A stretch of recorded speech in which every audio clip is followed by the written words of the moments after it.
श्राद्ध पक्ष में पितरों को छोड़ा जाता है, भोजन मिला तो ठीक है, नहीं मिला पितर चले गए। चंद्रलोक से पितृलोक के बीच में एक पितृलोक का सीढ़ी पड़ती है, जीना सड़ा सीढ़ी जिसपे पितर चढ़ के पितृलोक जाता। उस सीढ़ी पर कौन रुकता है? उस सीढ़ी पर पितृलोक में जाते समय कौन रुकता है? तर्पण शिव महापुराण की कथा कर रही है कि पंचमी का श्राद्ध था, पितर आए पर आपके यहाँ पर उनको भोजन नहीं मिला, वो पंचमी के दिन का श्राद्ध नहीं जीन पाए, चले गए। पितृलोक की सीढ़ी पर जाकर बैठ जाते हैं। अंदर जो पितर जाते हैं, वो पितर जब अंदर जाते हैं, जाने के बाद बात करते करते जाते हैं कि हमारे बेटे ने हमको खीर खिलाई, हमको पूरी खिलाई, और उनके मुख से जो लाल टपकती है, तो जो पितर भूखे रह जाते हैं वो पूरा साल उनकी लाल को चाटते और बद्दुआ देते हैं कि हमारे बेटे 5-5, 4-4, 3-3, 2-2 इतने बेटे और हमको भूखा छोड़ दिया। तो वो बद्दुआ देते हैं, जिसके कारण बस पितृ दोष होता है। और फिर ब्राह्मण देवता कहते हैं कि ये पितृ दोष हो गया। पितृ दोष क्यों हुआ? क्योंकि भूखे। शंकर पर जल चढ़ाने से 3 दोष अपने आप समाप्त हो जाता है। पहला पितृदोष, दूसरा कालसर्प दोष और तीसरा वास्तु दोष।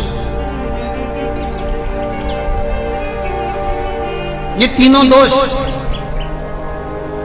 अगर उत्पन्न भी होते हैं तो हमारे द्वारा उत्पन्न होते। आज के जमाने में जिसकी भी पत्रिका दिखाने जाओ तो पंडित जी बोल देते हैं इसमें कालसर्प दोष है। तो कालसर्प दोष पहले नहीं चलता था क्या? पहले कालसर्प दोष नहीं होता था क्या? होता था, पर पंडित जी ने अभी क्यों बताया कि कालसर्प दोष है? किसी की भी पत्रिका देखेंगे पंडित जी कहेंगे इसमें पितृ दोष है, इसमें कालसर्प दोष है, और तुम्हारे घर में वास्तु दोष है। ये 3 दोष ब्राह्मण बता दे, पंडित बताए।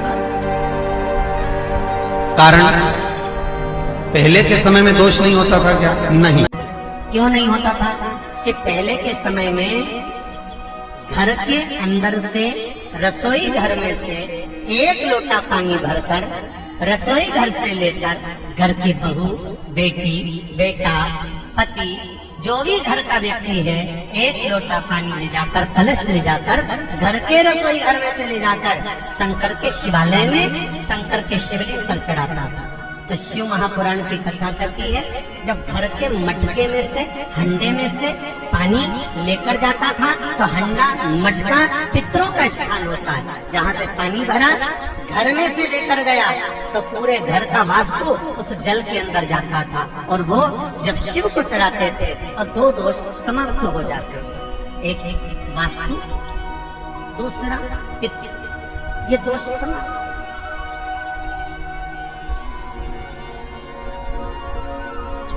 तीसरा दोष कालसर्प दोष कहां से आया?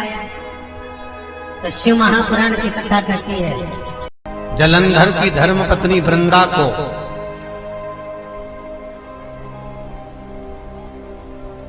जब सात्वित्व भंग किया गया भगवान विष्णु के द्वारा, तब वृंदा तुलसी के क्यारे के रूप में प्रकट हो गई।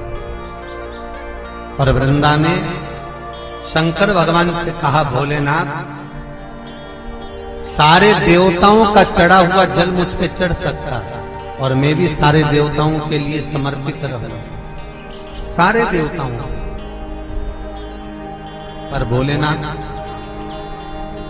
यदि आप पर चढ़ा हुआ जल मेरे तुलसी के क्यारे के अंदर आएगा तो उसको सर्प के डसे का दोष लग जाएगा, जिसको कालसर्प दोष कहा।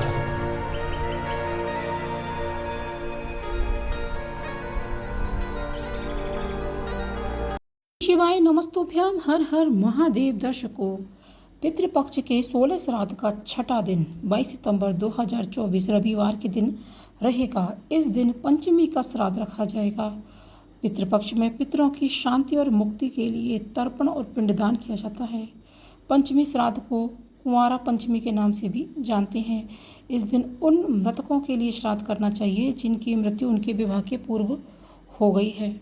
पंचमी तिथि जो कि 21 सितंबर 2024 को शाम 6:21 से प्रारंभ हुई है और 22 सितंबर को दोपहर 3:43 तक रहेगी। ऐसे में जो दोपहर में मुहूर्त रहेगा 11:48 से 12:37 तक का। 22 सितंबर को रोहिणी का मुहूर्त दोपहर 12:38 से 1:26 तक रहेगा और दोपहर का काल 1:26 से 3:52 तक पितृभोज के लिए रहेगा। तो पंचमी के श्राद्ध में ऐसी कौन सी 5 खास बातें हैं जिन्हें कि आपको ध्यान रखना चाहिए। चतुर्थी और पंचमी को उन लोगों का श्राद्ध किया जाता है जिनकी मृत्यु गत वर्ष ही हुई हो। श्राद्ध पक्ष की स्थिति को कुंवारा पंचमी भी कहते हैं। इस दिन ऐसे परिजनों का श्राद्ध किया जाता है जिनकी अविवाहित रहते हुए मृत्यु हो गई थी। इस दिन प्रातःकाल उठकर स्नान आदि से निवृत्त होकर पूजा के स्थान को साफ स्वच्छ करके तैयार करें। महिलाएं शुद्ध होकर पितरों के लिए भोजन बनाएं। अब योग्य और अविवाहित ब्राह्मण को न्योता देकर उनसे पितरों की पूजा और तर्पण कराएं। पितरों का पूजन करने के बाद उन्हें भोग लगाएं। पितरों के निमित्त अग्नि में खीर जरूर अर्पित करें। अब उस भोजन में से गाय, कौवा, कुत्ता, देव और पीपल के लिए भोजन अलग से निकाल लें और उन्हें अर्पित करें। अंत में ब्राह्मण भोज कराएं। ब्राह्मण भोज के साथ ही जमाई, भांजा, मामा, नाती को भी भोजन जरूर कराएं और सभी को यथाशक्ति दक्षिणा दें। इस दिन किसी भी प्रकार का तामसिक भोजन करना, व्यसन करना, क्रोध करना, दिन में सोना और कड़वे वचन करना पाप माना गया है। पितृपक्ष में रविवार के दिन भोलेनाथ की पूजा करेंगे तो आपके जीवन से बहुत सी समस्याएं दूर हो जाएंगी। रविवार के दिन शिवलिंग पर जल चढ़ाने से भगवान शिव प्रसन्न होते हैं। माँ लक्ष्मी की कृपा आपको मिलती है। इसके लिए 1 लोटा जल आपको घर से भरकर लेके जाना है और शिवालय पहुंच जाना है। वहां जाकर आपको भोलेनाथ पर 1 लोटा जल अर्पित कर देना है। रविवार के दिन शिवलिंग पर जल चढ़ाने से भगवान शिव तो प्रसन्न होते ही हैं, साथ ही मानसिक तनाव भी आपका दूर होगा। इसके लिए जल में थोड़ा सा अगर आप कच्चा दूध मिला लेते हैं और भोलेनाथ पर अर्पित करते हैं तो ऐसे में मानसिक तनाव की जो परेशानी है, टेंशन जो चल रही है आपके घर में, वह दूर हो जाती है। रविवार के दिन शिवलिंग पर जल में 1 लोटा जल लें और उसमें अक्षत मिला लें और भोलेनाथ का अभिषेक करें। शाम के समय रविवार को शिवलिंग पर पंचगव्य जरूर चढ़ाएं। पंचगव्य चढ़ाने से भगवान शिव शीघ्र प्रसन्न होते हैं और आपकी जो इच्छा बहुत दिनों से पूरी नहीं है हुई है वह भी पूरी हो जाती है। भोलेनाथ आपको मनोवांछित फल की प्राप्ति का वरदान देते हैं। रविवार के दिन भोलेनाथ की पूजा करते समय आपको 1 लोटा जल भोलेनाथ पर अर्पित करना है। इससे भोलेनाथ शीघ्र प्रसन्न होते हैं। अति प्रिय होते हैं कि लोटा जल भोलेनाथ पर अर्पित करना है। इससे भोलेनाथ शीघ्र ही अति प्रसन्न हो जाते हैं। माँ लक्ष्मी की विशेष कृपा आपको मिलती है। घर में कभी भी धन धान्य की कमी नहीं होती। इस दिन लक्ष्मी जी प्रसन्न होती हैं तो जलाभिषेक करने से तेज लक्ष्मी की प्राप्ति होती है।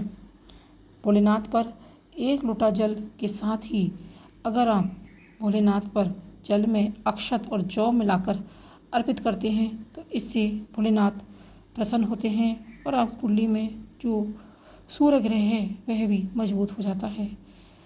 कोई भी शनि की 7.5 या ढैया होती है उसका असर आप पर नहीं पड़ता है।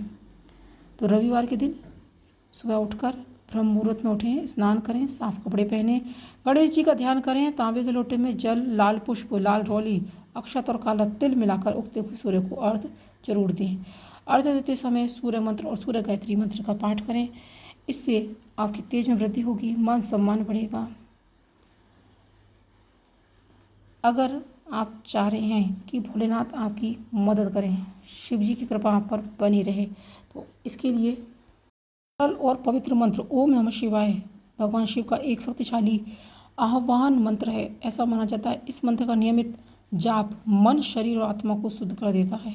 उन्हें भगवान शिव की शुद्ध, शक्तिशाली और दिव्य ऊर्जा के साथ जोड़ देता है। तो भोलेनाथ का साथ पाने के लिए, उनका आशीर्वाद पाने के लिए, भोलेनाथ से मदद पाने के लिए आपको इस मंत्र को जरूर जपना चाहिए। तो दर्शकों, रविवार के दिन पंचमी तिथि पर भोलेनाथ की पूजा इस तरह आप ज़रूर कीजिएगा। आपके जीवन में बहुत ही अच्छा सा बदलाव जरूर आएगा। सारी परेशानियां दूर हो जाएंगी, परिवार खुशहाल रहेगा, आपका कष्ट दूर होंगे तो परिवार से परेशानियां भी दूर हो जाएंगी। सभी लोग घर के सुख में अपना जीवन व्यतीत करेंगे। अगर आपको मेरा ये वीडियो पसंद आया है तो इसे ज़्यादा से ज़्यादा लाइक कीजिएगा, शेयर कीजिएगा और मेरे चैनल पर नए आए हैं तो चैनल को सब्सक्राइब अवश्य कर लीजिएगा। दोस्तों, वीडियो को पूरा वॉच कीजिएगा ताकि कोई भी उपाय आपसे छूटे नहीं, क्योंकि विशेष तिथि के अकॉर्डिंग ही यहाँ पर उपाय बताए जाते हैं, विशेष वार के अनुसार। तो आप ज़रूर कीजिएगा इन उपायों को और अपने जीवन में बदलाव ज़रूर पाइएगा। मिलते हैं नई वीडियो के साथ। शिवाय नमस्तुभ्यम। हर हर महादेव। जय महाकाल।